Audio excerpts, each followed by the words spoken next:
It's not a bird, it's not a plane, it's Superhero Slate. It's a weekly podcast where we talk about everything that's great. Like movies, TV, superheroes. It's Superhero Slate. Oh, yeah. Hello, everyone, and welcome to Superhero Slate, the show where we run down the latest superhero entertainment news. We love TV, movies, and superheroes, so let's talk it all out. My name is Chris. And my name is Mike. And this week, we're making our Super Bowl trailer predictions, but we'll probably have another episode before the Super Bowl, so, we're just going to talk about what we know and what we don't know. How about that? You know what? That's all anyone can do. Really. Maybe some snack ideas while we're in there. Lanterns is the next DCU project to start filming, so that's moving along. The DCU is, I guess. Henry Cavill is probably coming to Star Wars, so this man will not leave me alone. he's in all your franchises and more.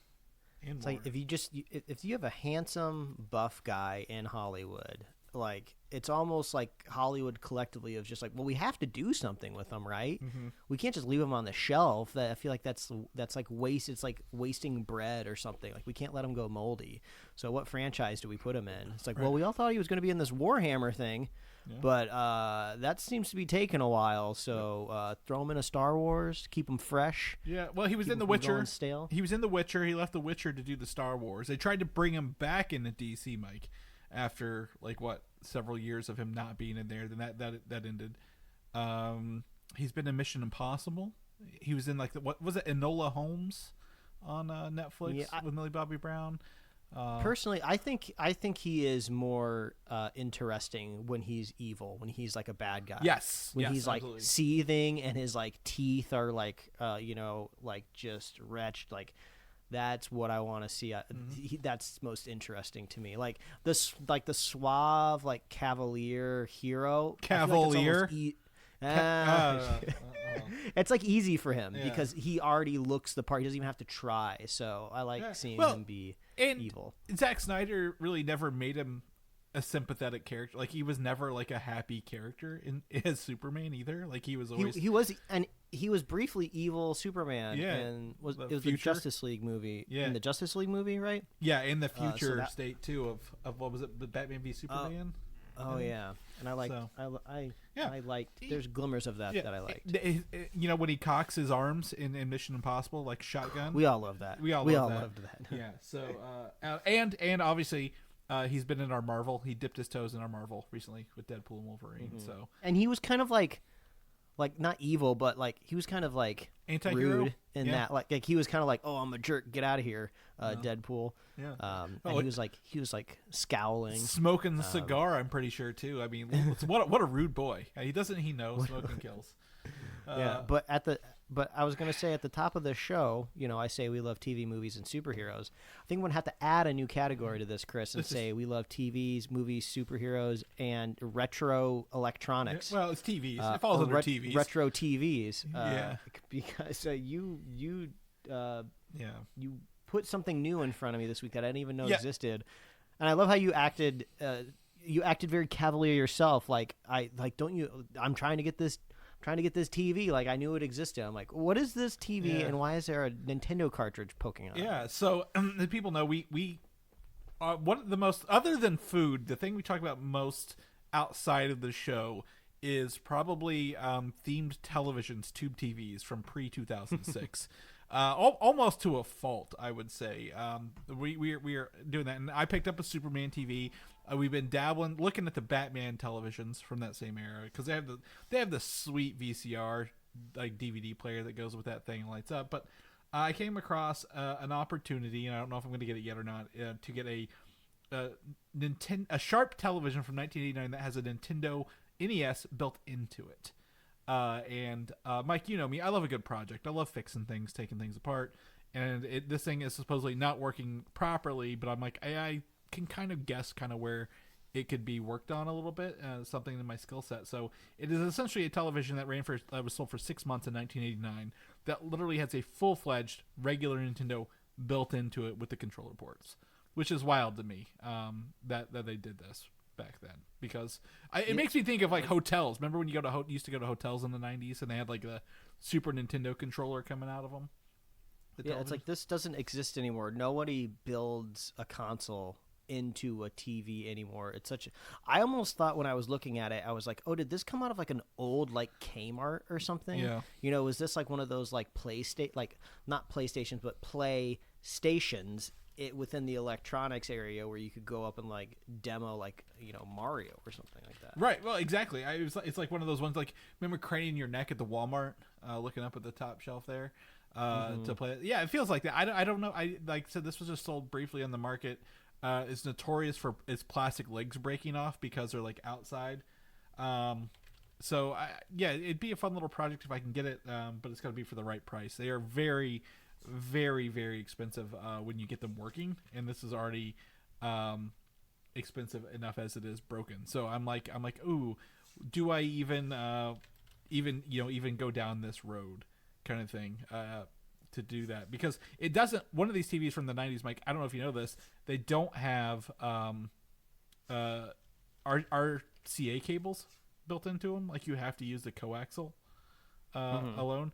So I'm trying to pull it up here online to see if anyone has any for sale, Mike. That's how rare this thing is. I don't even see it for sale in shopping. Well, I mean, you yourself said whenever you reach out to me about something, you're looking for me to give you the go ahead to clear your conscience. Yeah. So I don't see why you don't get it. I mean, you're being responsible in a sense of you're trying to sell other electronics to fund this electronics purchase. The Steam Deck, it looks like it's on its way out. Yeah, I don't use the Steam Deck as much as I could because I ended up with a gaming computer. That just happened to fall in my lap whenever I was unemployed, and I got to keep the computer I had for work. So, you know, a downside and an upside at the same time. So I haven't used the Steam Deck. So I'm like, well, you know, it's one of those things like, you know, Mike, and you might appreciate this. If you don't use it for a certain time, does it spark joy, and should it be moved into the hands of someone who could use it better? Yeah. Kind of along the way. You're very much the person that has been kind of like just moving around the same couple $100s for years, it seems like. Yeah. You'll buy one electronic, you'll sell it on Facebook Marketplace, that funds another one, and that funds another one. So this is like kind of like the girl math / boy math part of it. It's just like, it's all the same money. I've only spent this money once. It just filters through different pieces of components in plastic. And there's nothing more satisfying than buying something that needs a little work and then fixing it and then getting to enjoy the fruits of your labor, right? Like, you're like, oh, I did this. I didn't buy it working. I fixed it and kind of did it myself. And I that's the hook that's got me. I'm like, oh, I need a little project. And my wife looked at me and she's like, do you need another project? I'm like, hold up. Most of my stuff's put up right now. Okay, I could take another project on. Hey, hold on. We're about to have a Super Bowl party. I think people would really like to see this half-functional, weird Nintendo console. Right. I could get NES football for it, you know, with couple little pixels on the screen. We could all play football together. But you know what? I don't see why not. Yeah, exactly. But Mike, you bring us to a good point. We're going to talk about the Super Bowl coming up next weekend, because I also went out and got myself a 3-pot crock pot this weekend, because I need more than one dip in my crock pots, Mike. I want to have a variety of dips going on here for the Super Bowl. And thankfully I saved big money by going to Menards, where they had this crock pot on clearance. And I believe I've figured out my 3 things I want in here, Mike, and I'm going to run it by you. You tell me what you think. Okay. One is obviously the Velveeta Rotel cheese dip, the standard fare, right? Gotta. Yes. The second one, I sent you a link to some beer cheese. I've never done beer cheese myself. I would like to make some beer cheese. Okay, so we're doing 2 cheesy dips. Okay. Yeah. One that's probably gonna be a little. I think the Rotel, I'm gonna go with the spiciness. I want a little heat to it. Beer cheese is for those who just want to maybe it's chips, maybe they're dipping some mini pretzels in it. I don't care, whatever you want. And then the third one, I believe, is going to be some barbecue meatballs. It's not going to be a dip. It's going to be something a little different.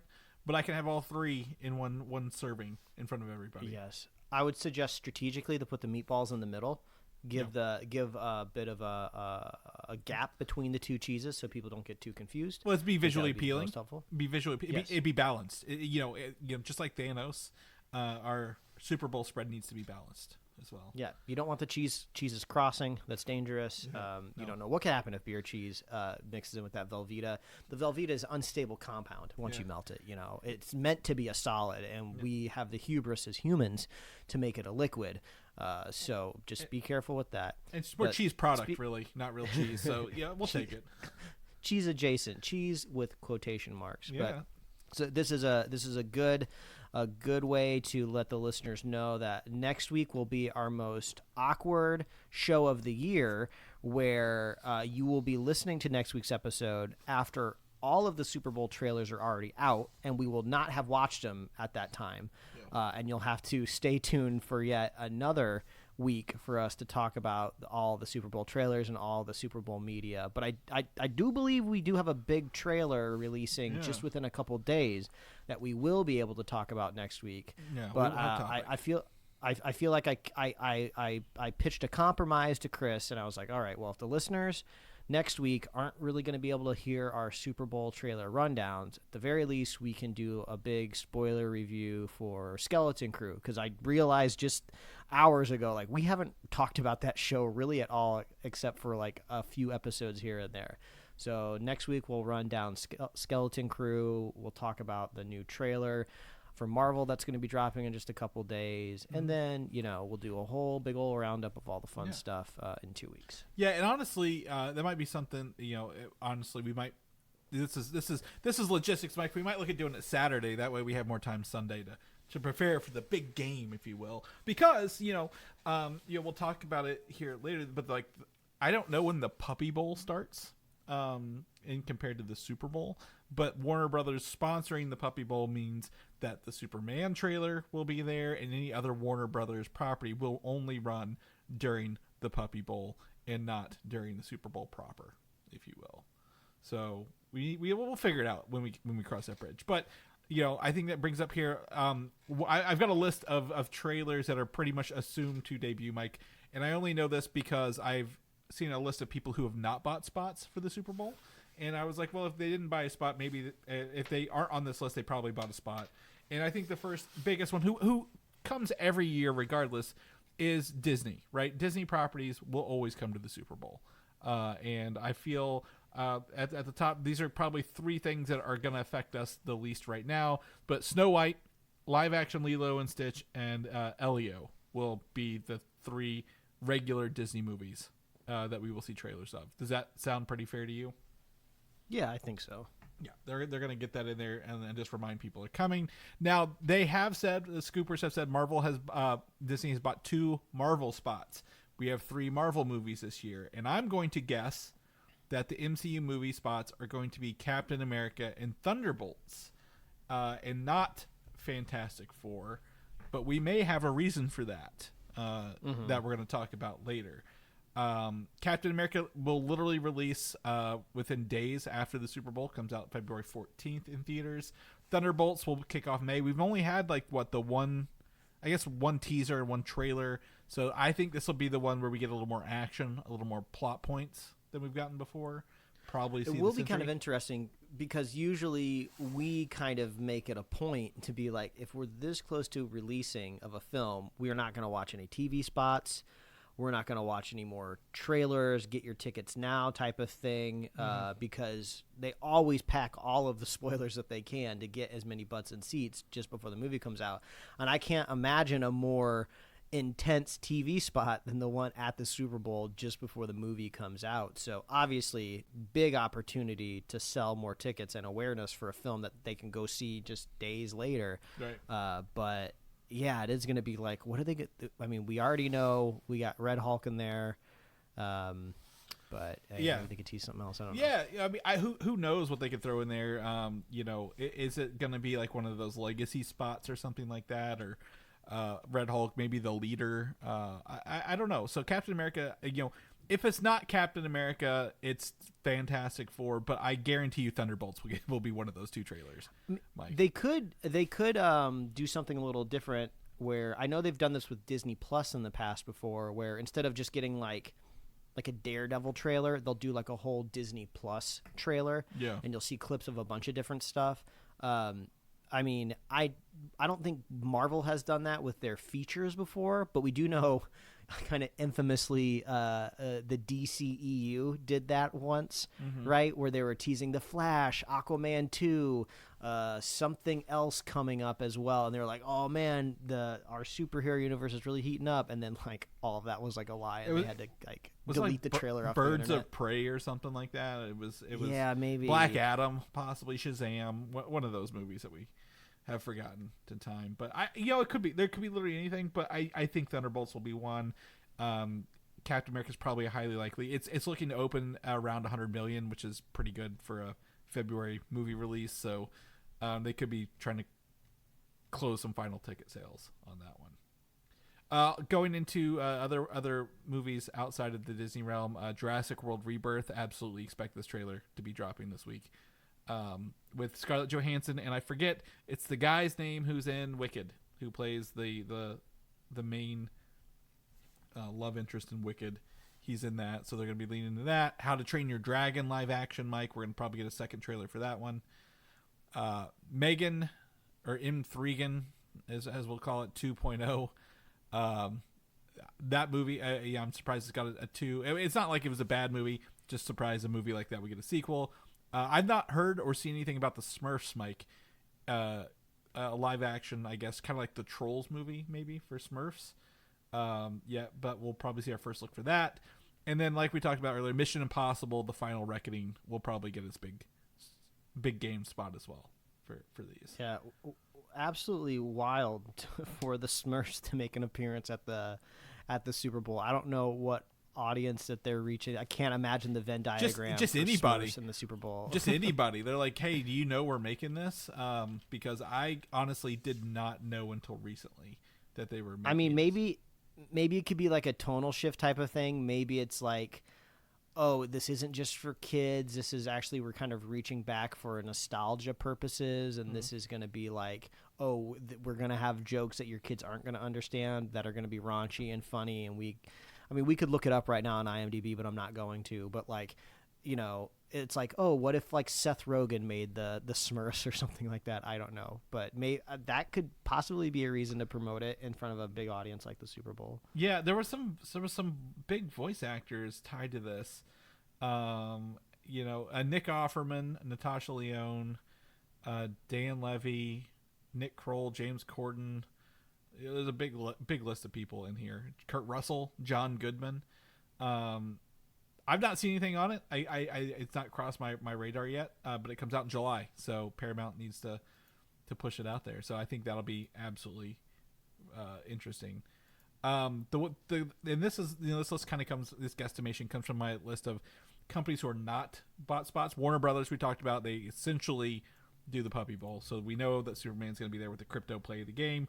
Sony has no trailers. Netflix has no trailers. Amazon/MGM has no trailers. Apple didn't get any spots, and Lionsgate got no spots, Mike. So, it's going to be. Netflix has kind of been doing their own thing the last week or so. I don't know if this is just like a media strategy they do at the beginning of the year, but they've been kind of like going, oh, what's next on Netflix? What's coming this year on Netflix? And I've seen like just tons of stuff teased in my feed, so I think that's probably their strategy. I was gonna say when is To Dumb? It's usually it was Q2 2023. So did you see the intro to their Devil May Cry series, the animated intro?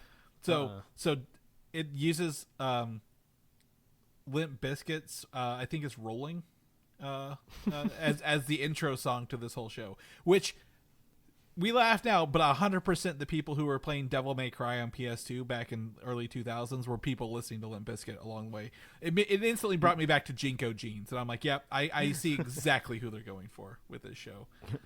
Chris, I hear no lies coming from you. So I was like, oh, this lines up perfectly. But yeah, Netflix is kind of doing their own thing, but like, it's interesting because Amazon, and this is, we're going to change topics here, Mike, because the next thing was like Invincible season 3 is dropping on this Thursday, February 6th.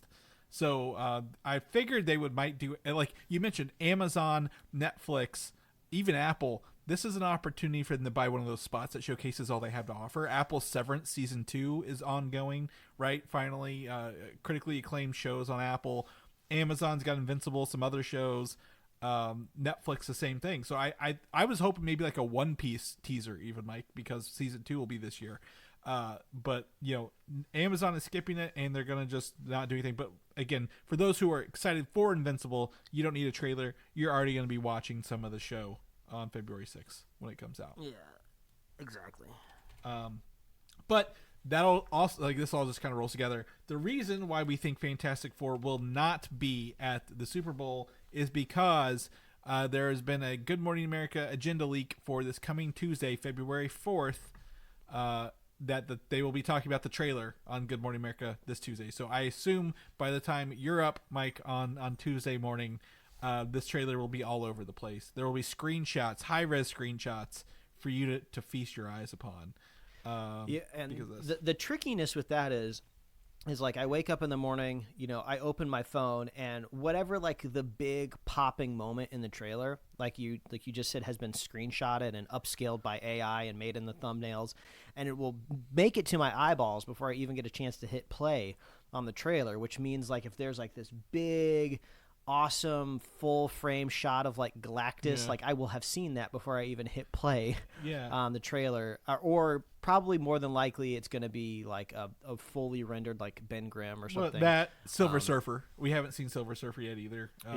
That's true. So I would the strategy is going to be make it to the trailer before I start just browsing on my phone. Maybe my child would help me with that, because that's usually the first thing I have to tackle during the day. Yeah, so what I'll do is if I get it, I will send that to you, Mike, so you can just check our text threads for that trailer link. So that will be helpful. I'll just get that to you. No images, just the trailer with that. But I did tell Mike February 4th is also, if you abbreviate that, it's F4.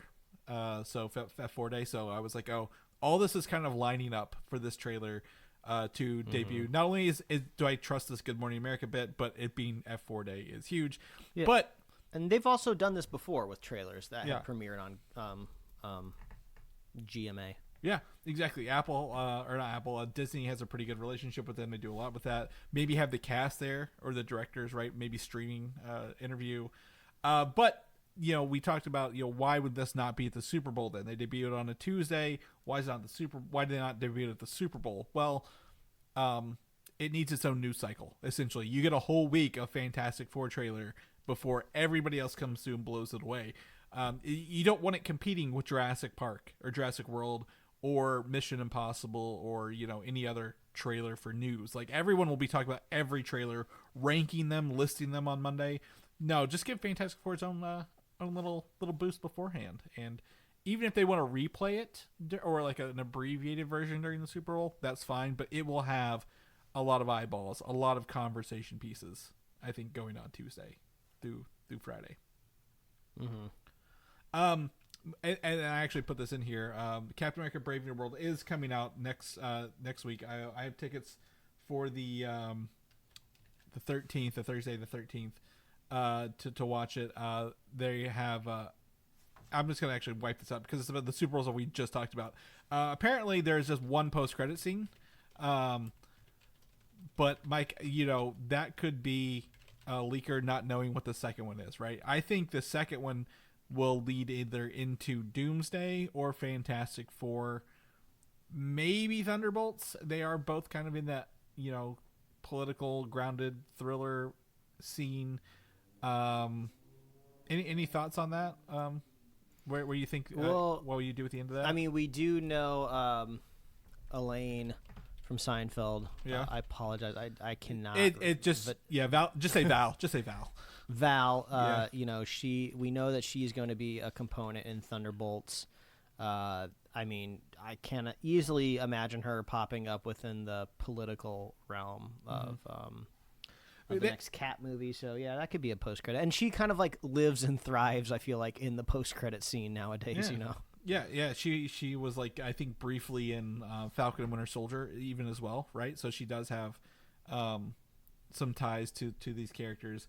I would also possibly even imagine was it Sharon Carter? Was it Agent 13?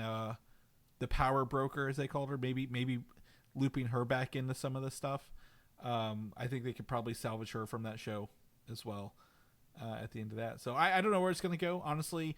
Last year we had Deadpool and Wolverine. It was great to see it. It was very, very isolated movie, right? Very siloed. Even the post-credit scene was just referencing a joke they did earlier in the movie. So we'll see if they pull out one or two post-credit scene kind of going forward and how that ties into it. Daredevil, Born Again, Mike. We are coming up on that. It's now February, so we're 2 months from Daredevil, revisiting that. So it's exciting. It was officially rated 18 plus in the UK, which you might be thinking, well, that's kind of weird, or why is this relevant?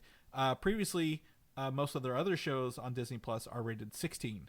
So this gets the harder R, if you will, in the England, which means it will probably get obviously a TVMA in the US, and they'll be pushing that rating probably as far as they can for the show. How many hallways is he going to beat up this time? Well, I think it has to do with the villain. What is his? It's not. I want to say Echo. Muse. Yeah. I like 4 letters. What is it?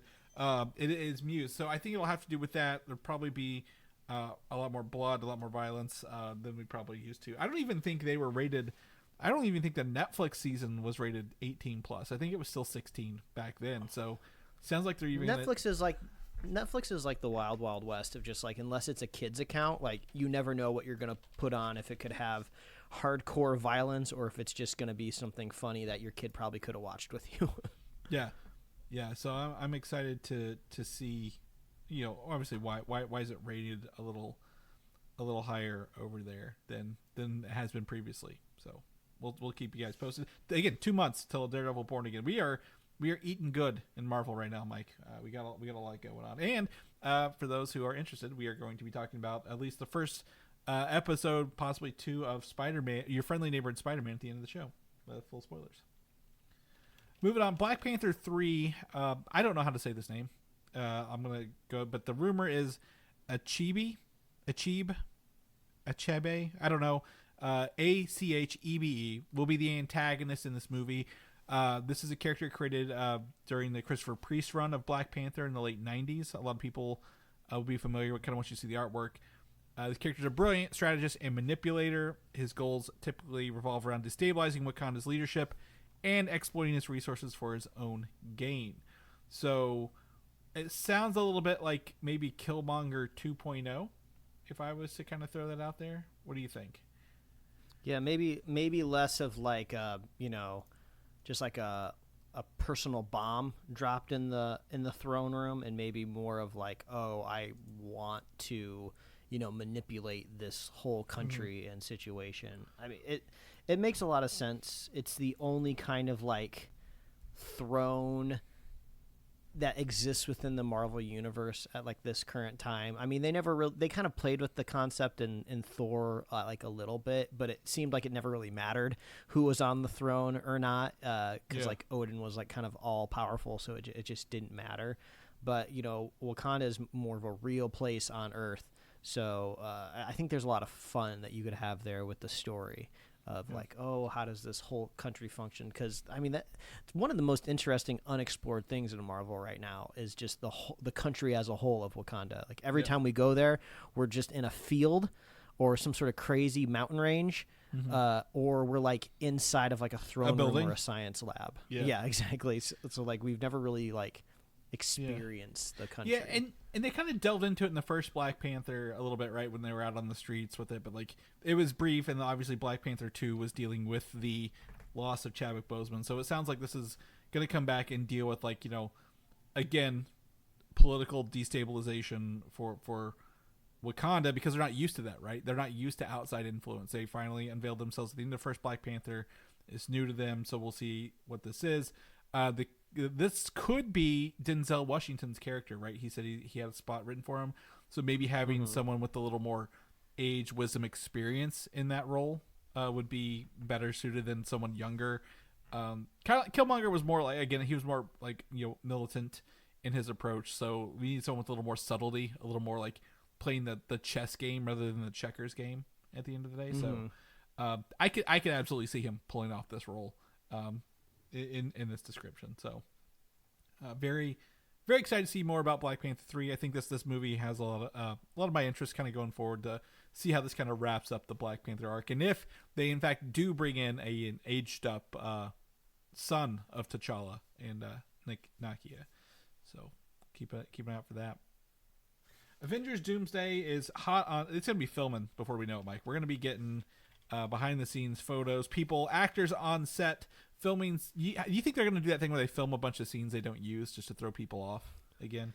I'm more worried about the Russo brothers posting more cryptic Instagram photos of like, oh, if you connect the bucket and the ladder behind this photo, it spells out the secret spoiler in the movie. Oh yeah, I forgot about that till you mentioned that.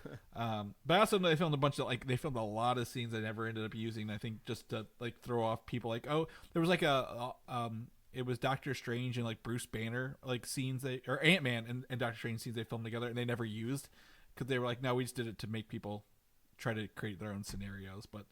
We'll see what that is. But one of the rumors is I think Kelsey Grammer's out being interviewed. I don't know if he's in a movie or his show's wrapping up, one of the two. But he's probably going to come back as Beast in the upcoming movies. They did that huge redesign in the Marvels. If I could tell you anything about the Marvels, it was that Kelsey Grammer's Beast was in there at the end. So it seems like that perked up a lot of ears. They'll want to probably reuse that model, bring him back into the movie. I don't think this is a big stretch. I think his visual is close. I think it needs a little bit of tweaking. The only thing I remember from that like kind of Beast cameo, I was like, this is extremely saturated blue. I just remember it being obviously the most bluest thing on screen. And the room was bluish gray too. So it very much they'll probably not use the same. They'll probably pick it up a bit. But the theory is like what's her name? Photon or whatever it was, Maria Rambeau ended up in the X-Men movie universe, and that will be the X-Men movie universe that is dealing with like the incursions and crossover in Doomsday Secret Wars, and that'd be fine. Yeah, cool. I mean they're lucky in a sense of where Beast can be a fully rendered character, but you get to keep the iconic performance and voice of Kelsey Grammer because he's aged out of that role for sure.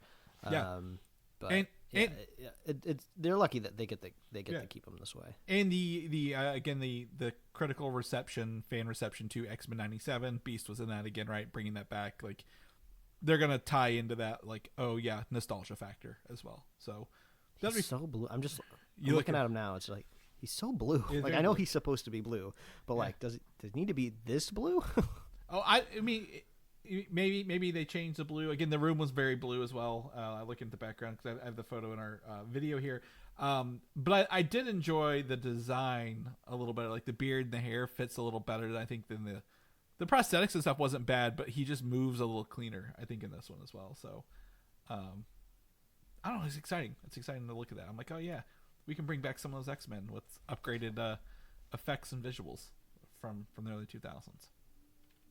Shifting into DCU, Mike, I would tease us at the top. Lanterns. The show is officially camera testing. That means they're going to be filming this sooner than later, right? You don't camera test without a plan. So actor Garrett Dillahunt has shared some camera tests, and then obviously I've linked out to that where they showed the chairs for the actors. Kyle Chandler. Kelly MacDonald, who plays the love interest, Garrett Dillahunt is the villain along the way. So pretty cool. I think this is actually moving faster than the Waller TV series. So but this one may I put the notes here, this may rely on more post-production, so I can't say it'll come out beforehand, but absolutely love that this is moving faster than just, hey, we're talking about doing the Lanterns show still, right? I wonder if it's going to be teed up in any capacity from the Superman movie. Mm-hmm. Will there be any connection? Will this show talk about Superman in any way? Mm-hmm. Just kind of curious. They have again, I always bring up Nathan Fillion's Green Lantern in Superman. Huge spot in the trailer. He's a corporate sponsored Green Lantern rather than these other two. So how many Green Lanterns are there per quadrant, Mike? There used to be 2 per space quadrant whenever you read the comic book, so the fact that there's like 3 confirmed 3 right now, if not more, is going to be the big question. So I'm excited to learn more about the Lantern lore that they've set in the DCU proper. It is sad that it's Earth-based murder rather than like space-based murder, but with the casting of Sinestro, we said last week, they are pulling some good stuff out of this. So this is like where my hope is. I really like Green Lantern as in the books and the characters. I'm hoping that this, knock on wood, knocks it out of the park.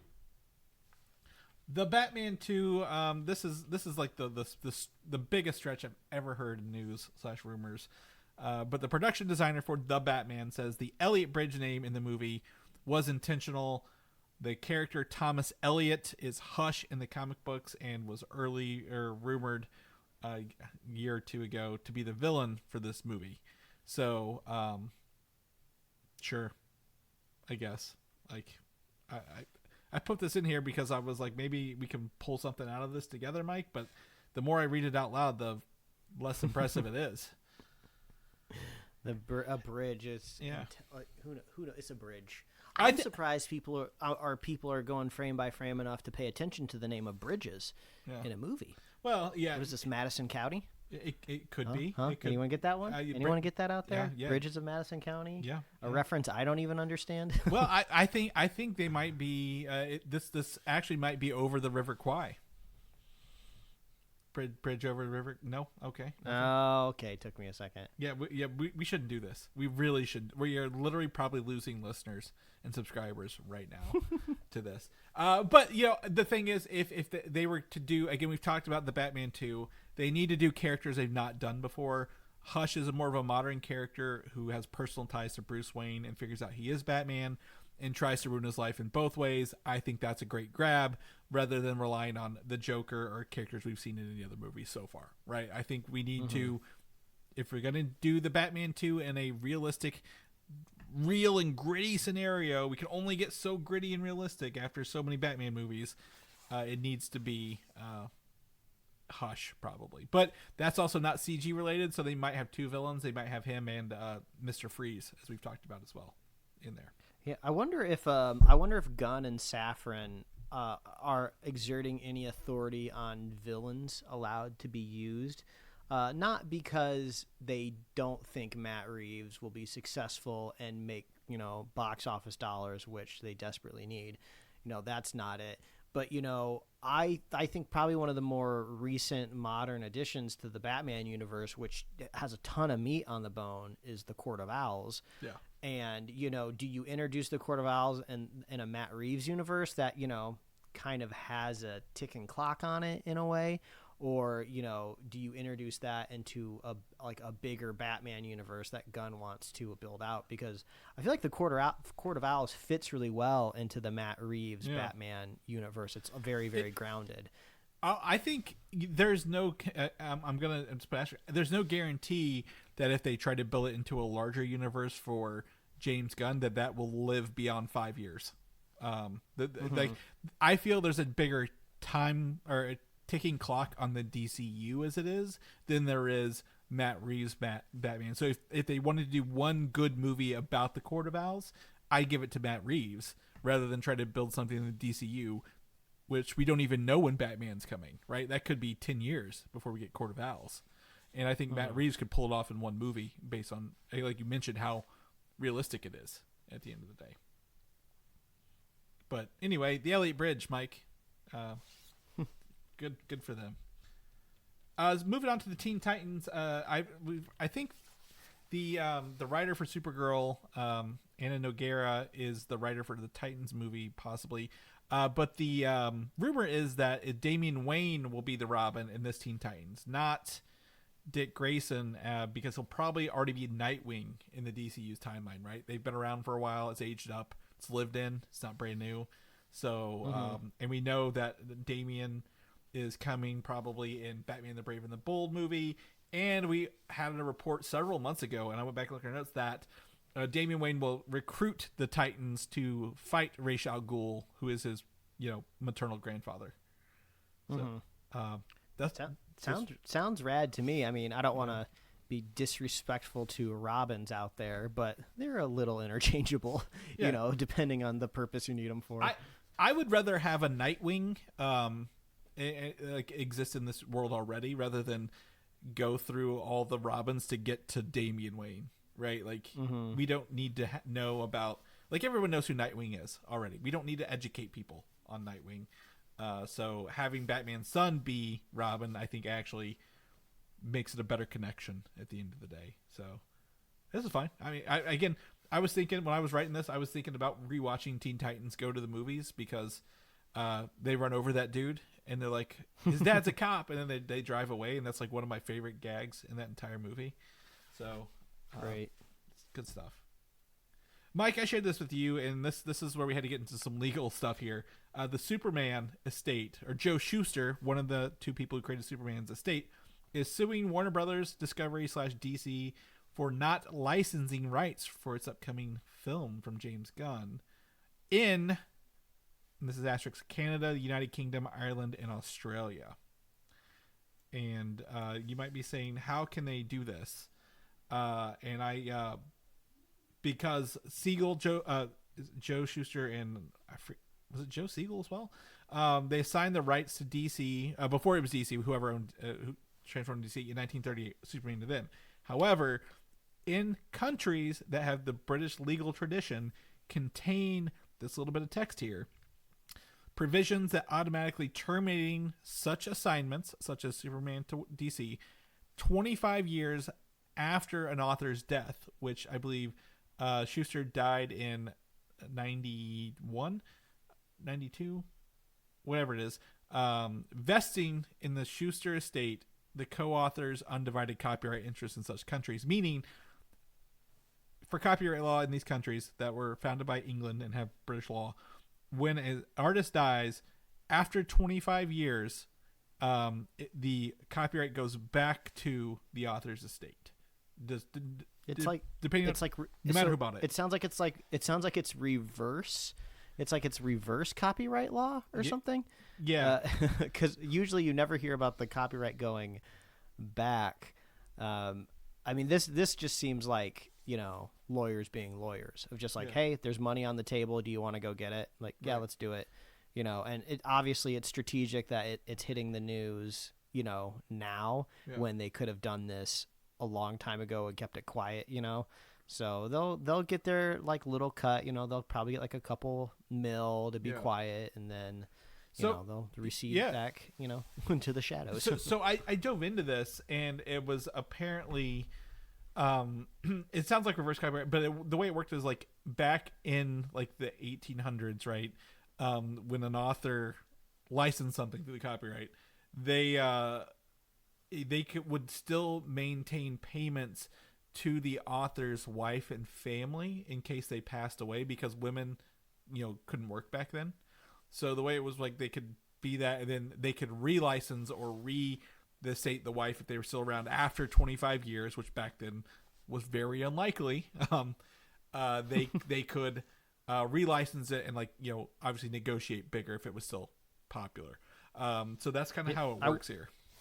Yeah, I wonder if there's I guess if there's a version where that copyright also would eventually expire, because here in the United States, isn't it, 78 years or something? So after the creator's death, it becomes public domain. There is. So I wonder, they have public domain as well. I wonder if the public domain comes after that initial 25 years, then you start adding years onto that.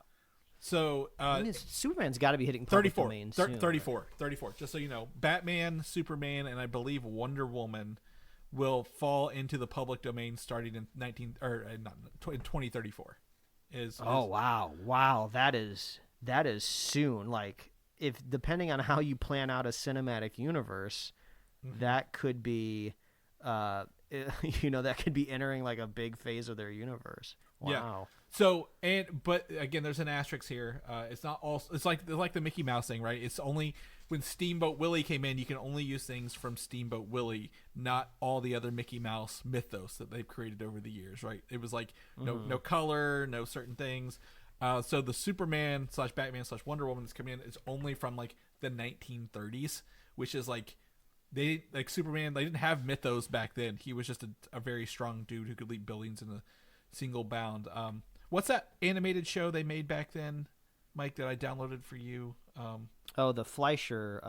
So animated stuff. So probably a little bit like that, if not beforehand, right? Like very generic kind of characters work. Yeah. I mean, if you were a movie studio that wanted to make enemies with Warner Brothers, I think there is a really, really cool movie you could make with just this first appearance of Superman. Yeah. I don't know if this is like Action Comics 1 or something like that. Like it's a very retro. You could do like a whole like time period piece, like put Superman in this vintage costume. You could remake a shot of this cover where he's holding up the car. And I just sent you the same image. Like the S is smaller on the chest, right? Like it's very much a different era of Superman. So the one thing that I did think of, I'm like, oh, what horror / slasher movie are they going to make with this Superman? Like, exactly. And is it going to be Superman saving you from the slasher, or are they just going to turn him into a mindless killer too? Yeah. Apparently, when he created, he could not fly. He could only jump. So we can't have a Superman that flies in public domain yet. Hey, saves on budget, you know? Yeah, exactly. And he actually, Metropolis, the Daily Planet, Smallville did not exist back then. So again, this was back like what the 30s. They were like newspaper comics, right? Like they didn't have comic books and like story planes as they do today. They were just having fun, telling little stories. So Superman is interesting. I think, obviously, while it may be lawyers, I still think, they copyright law should be followed, right, Mike? We believe in that pretty fairly. So hopefully, there will just be a settlement. They'll pay the Schuster estate, and this will be swept under the rug. I don't think it will stop the movie. I 100% don't think it will stop the movie. And I don't think anyone outside of people who follow this stuff will ever hear it either. If I went and asked my wife, have you heard about the Superman creators estate suing to stop Superman in Canada? She's going to be like, what the hell are you talking about? You just go buy that TV you want, Chris. Like, shut up. Yeah, I thought it was a fun little thing because we always talk about, like, Mike, if we had money for the show, what would we do? Buy a lawyer. Hire a lawyer. Hire a lawyer. So that was fun to see a bunch of that. Speaking of Superman, Henry Cavill, we talked about at the top of the show, is in talks to play a villain. Mike, you nailed it, in an upcoming Star Wars project. We do know that Simon Kinberg is working on a trilogy adjacent to Star Wars. Maybe 10, 11, 12, and then the Rey movie is not part of that. It's just a standalone movie, but she could appear in these movies. I did some research on the Yuzhan Vong after last week's episode, right? We talked about the Star Wars, was it expanded universe they had in their books for a while. I think he'd be pretty cool to play one of those non-force connected villains, right? He's got the physicality. He doesn't need the force. He could just be a brutal person with a lot of muscle mass in a movie. So, I think you nailed it. Like he looks better as a villain than he does a hero sometimes in these movies. Yeah, and like I always hear actors say it's more fun to be the villain than anything else. So I'm sure he'll have a good time. Yeah, he'll work for that paycheck. Absolutely. In good news, Mike, thank God, Sony's SPUM Universe, the Sony Picture Universe of Marvel characters, has removed its 2025 Untitled Marvel movie that they never actually started filming. So, what would it have even been? I mean, Bad Bunny. It was El Muerto, wasn't it? Oh, possibly. And maybe they just left it up there in case, maybe Madam Web gets a cult following and we can make another one of those. I think it was just Morbius. My guess is contractual. Like, we have to say we have it up there until the first of the year. That it is. Also, was it Hypno Hustler from oh my gosh, Donald Glover. Was it Donald Glover? Yeah, Donald Glover. That was the other one. So Hypno Hustler and El Muerto were the two movies that never got off the ground over there. Oh my gosh. I wonder if anybody got paid for that stuff, right? Well, even if it was just like, oh, we're gonna pay you just to develop something, and then oh, it's canned. Like, oh, well, thanks for the $1.5 million, Yeah. I assume they probably did, but I think what is it? Sony has the rights of Spider-Man in perpetuity as long as they say they're making something, even though I think they've all worked it out now. But But anyway, they can stop threatening us with more Sony Marvel movies for at least a little bit while we wait on this. And that leads us into our last couple minutes here, Mike. We can talk at the end of the show here about your friendly neighborhood Spider-Man, which is now on Disney+. And I just watched the first episode before we got on here. Like, literally, it ended like right before we got on here, because Mike knows I've had a roller coaster of a week. I've been a very busy person. But I was able to watch the first episode. There's 2 out, right? Correct me if I'm wrong. Only 2. It's animated. I want to go ahead and say, like, you know, I said this last week. The reviews were coming out last week before it dropped this week. And people that I know are notoriously harsh and just kind of dickish on stuff they don't like anyway. Were actually very warm and receptive to this show as a whole. They've seen the whole series. Rotten Tomatoes reviews have this as the second highest Marvel TV series on Disney Plus, right behind X-Men 97. I watched the first episode, Mike, and I just want to say, out of this, I need to watch the second one probably, because that first one didn't really do a whole lot for me other than say, here are the characters kind of going on. What about you? You've seen both of them, I assume. I caught them both. This show is a little fascinating to me from just like an origin point of view, and then that kind of almost informs my opinion of the show overall, because going into it, I just kept thinking, who is this show for? You know, it's hard for me not to think about the strategy behind it, especially when it's coming out of like a big studio. Because everything, there's a strategy to it, right? You know, this isn't like an A24 that's just like, it's a good script and it's a good director, so we're just going to make the movie, right? You know, there's some motivation behind this. And we reported on the show back when this was first announced that this was supposed to be like the prequel to Tom Holland. This was going to be Spider-Man freshman year. And they probably weren't going to get Tom Holland as a voice actor, but I'm sure they reached out to the person who was doing Tom Holland in What If. It is. So this is Hudson Thames, who did the voice Peter Parker in all of DC or MCU out animated right now, and he will return in Marvel Zombies again. So yes, it is the one voice actor for all Spider-Man. Sorry. Gotcha. So it's like, with all of that being said, you can see the strategy there, right? Of just like, okay, we get to make more MCU content without ever turning on like a physical camera, right? We get to tell more of the Spider-Man story, but, you know, people are exhausted of origin stories, so we can just do it all in animation. We can explore this whole area of before he, you know, becomes the Spider-Man that we all know. And, you know, that's our push, you know, that's our marketing budget right there. It's going to be so easy. But then, you know, they start to pivot, they start to change things, and all of a sudden it's kind of multiversal, but they're not really calling it multiversal. So then when you start to pull out and look at it, you just go like, oh, this is just another Spider-Man cartoon. Mm-hmm. You know, they make these all the time. Like every 3 years they cancel one and make a new one, because the kids that watch it get older, and then they need to start on like the new generation of kids that they're going to sell Spider-Man toys to. But then you start watching this one and Spider-Man says hell. It's like, oh, okay, so this isn't really for kids, but it's not like edgy like that Spider-Man animated one that was like on MTV, you know? It's like he's not in Spider-Man college, Unlimited or whatever it was. Yeah, like he's not like going on dates or whatever.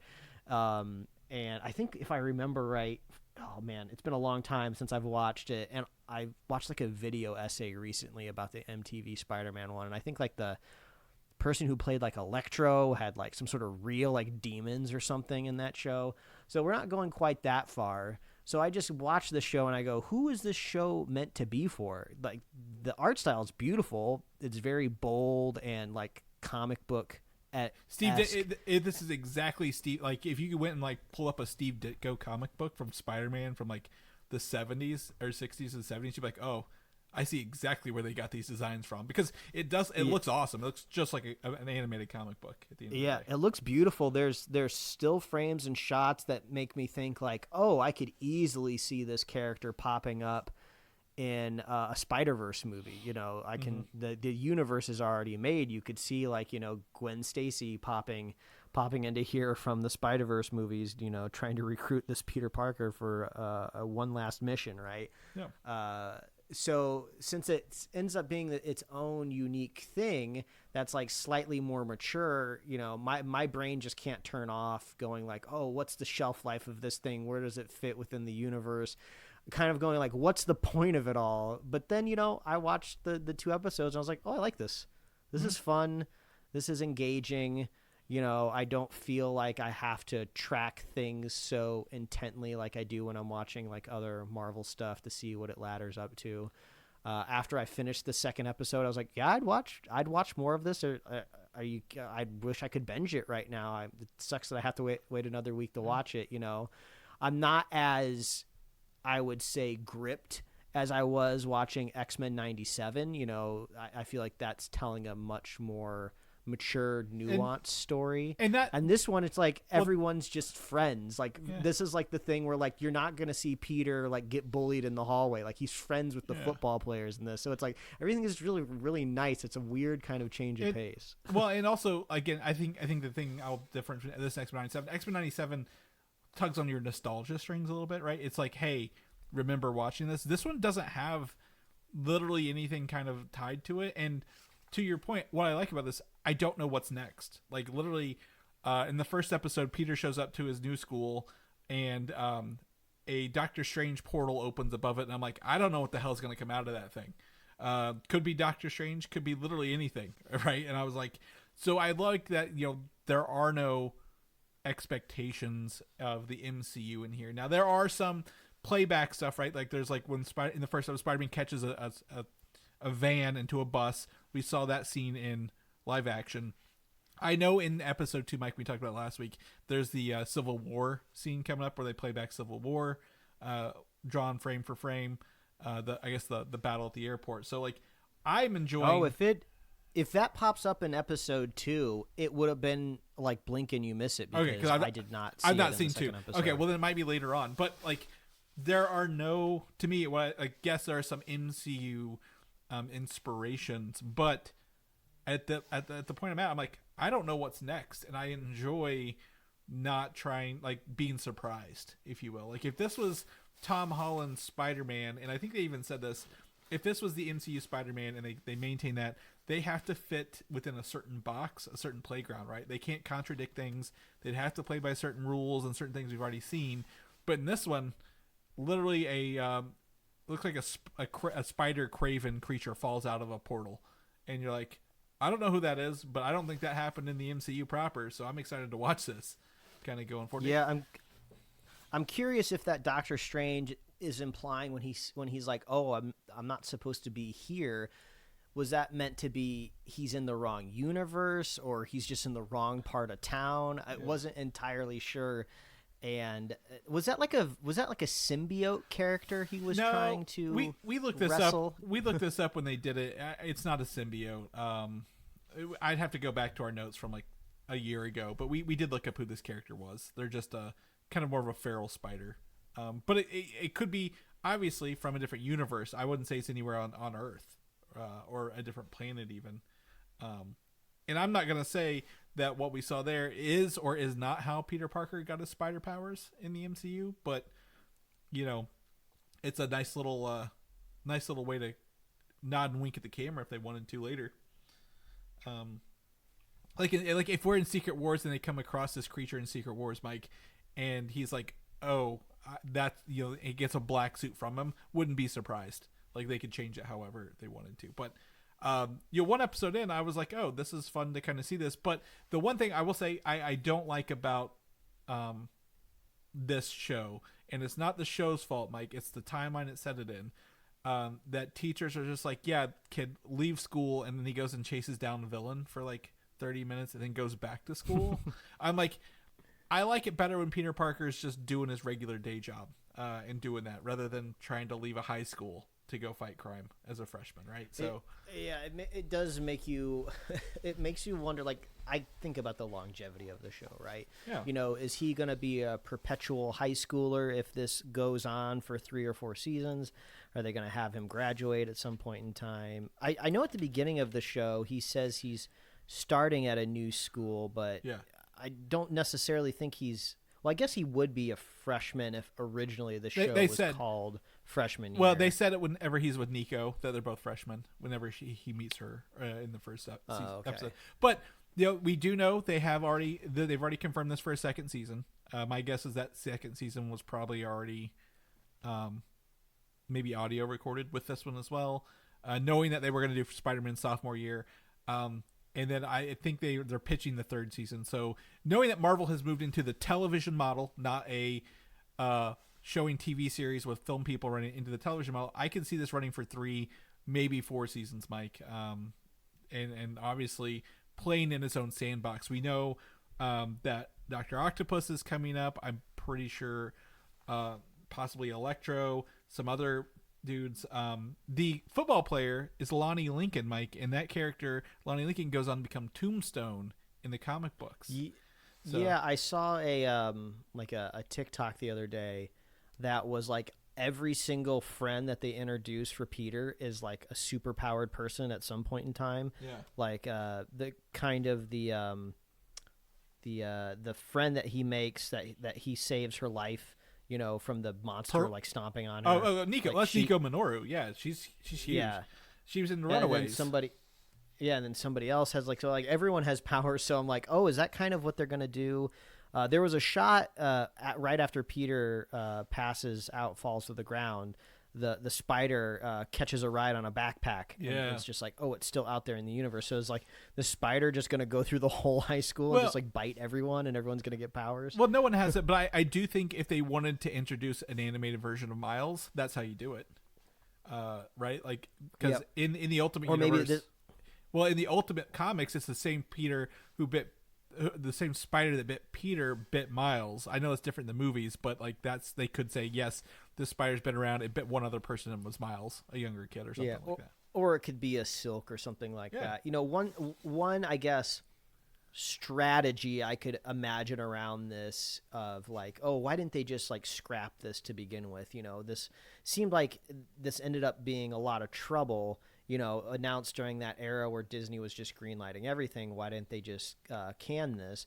I would think there's 2 advantages that even if your whole strategy is out the window is, one, it's Spider-Man. It's one of the most recognizable superheroes on the planet. It doesn't matter the strategy behind it. You put it on Disney Plus, people are going to watch it and stay subscribed. So at the very least, you're holding on to subscribers, maybe even getting some new ones because you got new Spider-Man. Mm-hmm. And second, it could kind of be like keeping Sony in check, like a nice reminder of like, you have the rights to feature Spider-Man. Don't forget that we could build out an entire rich universe of animated Spider-Man that you can't touch or tell us anything about, and we're better at this than you are.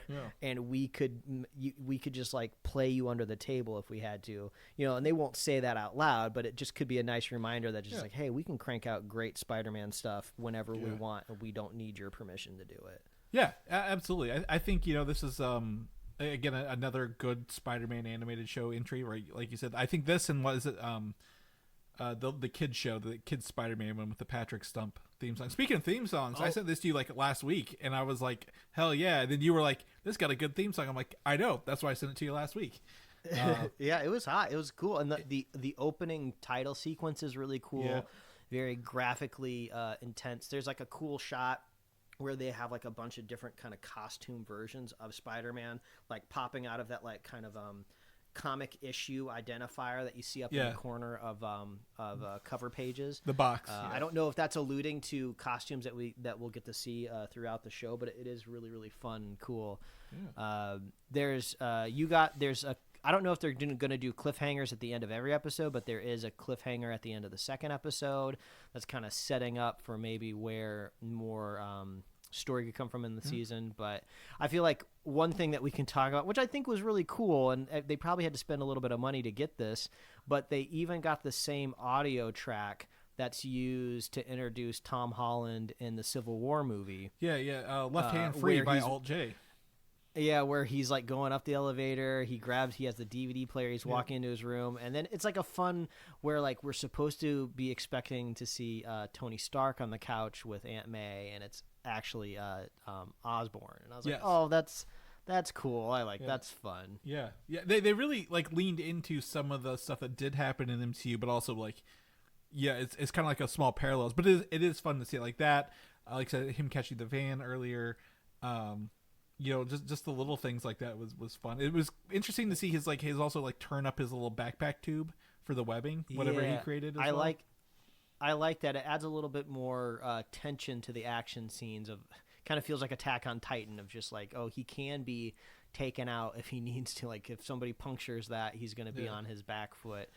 Now, one hypothetical thing is, I believe probably the bigger and more successful this show is, I fear it pushes back a Spider-Man 98. Not permanently, but I could see like we don't need multiple Spider-Man shows on streaming at once. So my mind starts to battle itself of just like, oh, it's got to be one or the other, and I'd rather have Spider-Man 98. Yeah. So I don't know. Maybe Spider-Man is big and popular enough to where they could just alternate, Yeah. Like first half of the year you get Friendly Neighborhood Spider-Man, second half of the year you get Spider-Man 98, Well, I don't think, like, if they do a third season and that is it, Mike, they do 3 seasons, maybe 4 at most, that would still, I think, as fast as they've already done 2, like I think this show could turn around pretty quickly and tie into that, because they're going to have to write, animate, voice act all of Spider-Man 98. So I think this would end the moment 98 started as well. Yeah, you bring up a good point with these production timelines. Maybe things could connect, but I mean, I gotta have Spider-Man 98. Spider-Man 98 is my Spider-Man. I want him. The one thing I will say about this that I watched it and say, have you ever played the Ultimate Spider-Man game for PlayStation 2, Xbox? It's a cell shaded game. This would be perfect to play a video game in this world as Spider-Man. It's cell shaded. Ultimate Spider-Man game. Okay, Ultimate. I'm looking it up right now, because you can't just Google Ultimate Spider-Man because you'll get 1,000. Yeah. It came out. Ultimate Spider-Man. Okay, I see it. Yeah. Superfan Jim gave me his copy of the collector's edition. But like, imagine playing like a game as Spider-Man, and it's like, I love Spider-Man 1, Spider-Man 2. We don't need to touch the Sony ones or replace them. But like, imagine this art style, and you get to play as Peter Parker around the school, around the city, with different Spider-Man suits. I think it would be fun to see this animation style in a video game. I kind of want them to just go all in on his cast of friends. Like, don't hold back. Make everyone super powered. I don't care. Yeah. All of these people that are supposed to be heroes, like, I want them all super powered by the end of the first season, and I want them just like running around destroying the school like every episode. I think it would just be fun. Yeah, a lot of opportunity. I'm very excited. Daredevil, that's another character coming into the show later, voiced by Charlie Cox. So, I'm glad to hear you enjoyed it. I've enjoyed it. I can't wait to watch the second episode. It will drop 3 episodes next, Mike, on Tuesday. Okay, so I do kind of get to keep binging it. Yeah, so they're doing 2 now, 3 next week, 3 the week after, then 2 for the finale. So this will be done within a month. So you're getting an expedited schedule for this. I know originally you said, are they just dumping them? But it sounds like, they just want to get them out of the way before Daredevil hits Disney Plus proper. So, like I said, between this, Captain America, and Daredevil Born Again, we are eating good in Marvel through May. So, sounds good. Mike, we'll wrap up the show here, but if people want to know what you're doing, where can they find you at?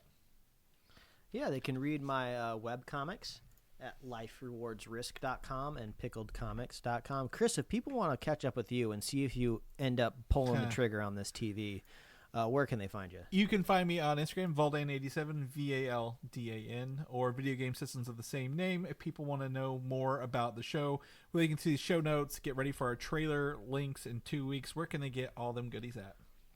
Yeah, head on over to Superhero Slate. .com. That is the HQ for all things Superhero Slate. We have social media accounts too, but I mean, I feel like these social media places exist. They don't exist.